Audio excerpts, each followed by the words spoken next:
Salam saudaraku yang dikasihi oleh Yesus Kristus.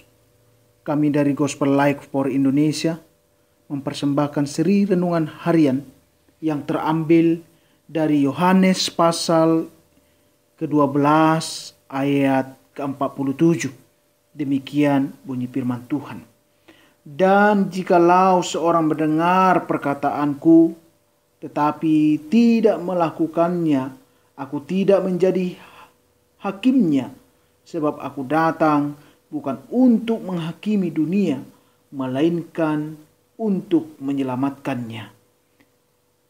Saudara-saudiri yang dikasihi oleh Yesus Kristus, dimanapun kita berada, pasti berbicara kasih tidak pernah identik dengan penghakiman. Kalimat itu mungkin cukup asing bagi kita, tapi harus kita akui bahwa hal itu adalah benar. Di zaman saat ini, orang-orang sangat mudah untuk menghakimi. Bahkan orang-orang yang mengaku sebagai pengikut Kristus yang penuh kasih sangat mudah dan gampang untuk menghakimi sesamanya.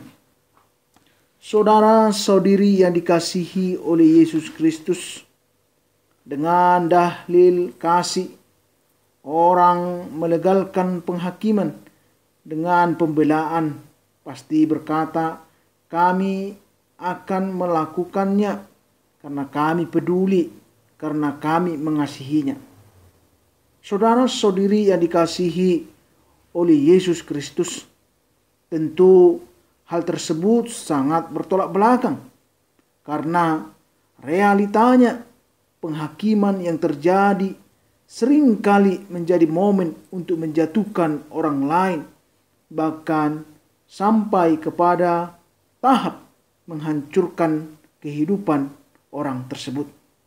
Sejatinya kasih membawa kita untuk merangkul dan menopang orang lain. Saat ini kasih menjadi tameng untuk melindungi tindakan menghakimi sesama manusia. Saudara-saudiri yang dikasihi oleh Yesus Kristus, firman Tuhan yang tertulis dalam Injil Yohanes ini dengan tegas mengatakan bahwa Yesus datang ke dunia bukan untuk menghakimi, melainkan untuk menyelamatkan manusia. Pertanyaan di dalam kehidupan kita bahwa Allah menyatakan bahwa Tuhan Yesus tentang kehadirannya dengan kasih di tengah-tengah dunia ini seharusnya menjadi dasar yang baik, bahkan mengingatkan bagi kita untuk melihat dan melakukan kasih sebagai tindakan untuk merangkul dan bukan untuk menjatuhkan sesama manusia.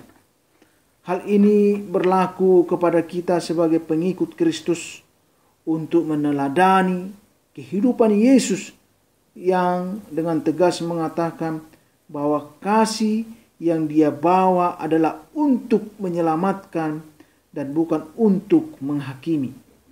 Saudara-saudiri yang dikasihi oleh Yesus Kristus, kita diajak untuk melakukan kebenaran firman Tuhan dan bukan hanya mendengarkannya, tetapi melakukan sepenuhnya di dalam hidup kita. Sehingga kasih di dalam hidup kita yang kita dapat dari Tuhan bisa kita bagikan dan kita praktekkan di dalam kehidupan kita dan bukan untuk menghakimi sesama kita.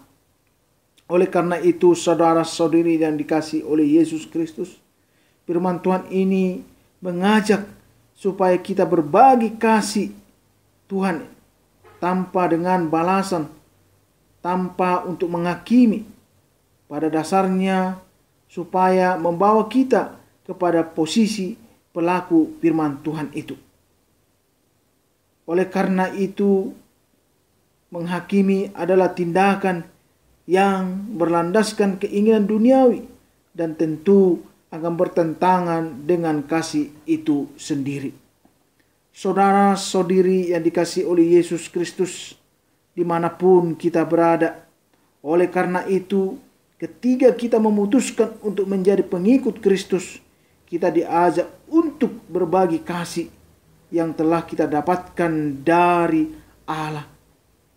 Dan kasih tersebut memampukan kita untuk merangkul sesama kita apapun kesalahan yang dia lakukan, maka kita dapat memaafkannya agar ia bertobat dan turut dapat kembali menjadi pengikut Kristus. Saudara-saudari yang dikasihi oleh Yesus Kristus, pada titik itulah kita benar-benar diajak untuk saling mengasihi dan saling menghargai di dalam penderitaan manusia atau di sekitar kita. Saudaraku yang dikasihi oleh Yesus Kristus, firman Tuhan yang menegaskan kita, dan dia berkata, dan jikalau seorang mendengar perkataanku tetapi tidak melakukannya, aku tidak menjadi hakimnya, sebab aku datang bukan untuk menghakimi dunia, melainkan untuk menyelamatkannya. Oleh karena itu, firman Tuhan terus-menerus diajak dan diperdengarkan di dalam kehidupan kita ketika dia mati di kayu salib itu. Firman-Nya berkata, karena kasih karunia kita diselamatkan. Terpujilah Tuhan kita yang sudah menyelamatkan kita ketika pengorbanannya di kayu salib itu. Saudaraku yang dikasihi oleh Yesus Kristus, biarlah firman Tuhan ini menguatkan kita dimanapun kita berada. Shalom, Tuhan Yesus memberkati.